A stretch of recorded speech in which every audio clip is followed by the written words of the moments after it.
We help investors by analysing what really drives the markets.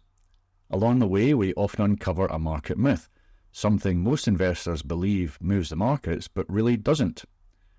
We've got a report explaining these, see the link below the video, but first I want to show you one of the biggest myths. It will help you understand what the Fed can and cannot do. The one thing the Federal Reserve can do is control money supply. The physical printing of dollars or the digital creation of reserves is in its gift, and the natural state of affairs is for money supply to grow at a rate of around 5% per annum. Make no mistake, this is actual inflation and is used by the Fed in an attempt to grease the wheels of economic growth. All it really does, though, is devalue the purchasing power of the dollar over time. Now, after historic inflation of money in 2020 and 2021, money supply is being purposely deflated by the Fed.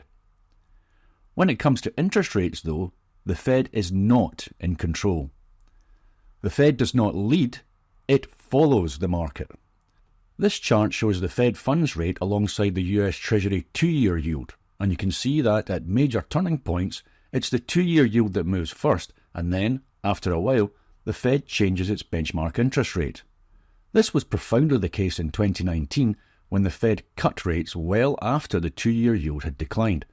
And of course in 2022, the Fed had lagged the move higher in 2-year yields by many, many months before it started hiking.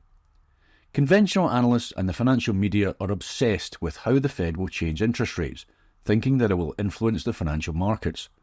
But to find out how the Fed will act, all they need do is look at the short end of the bond market.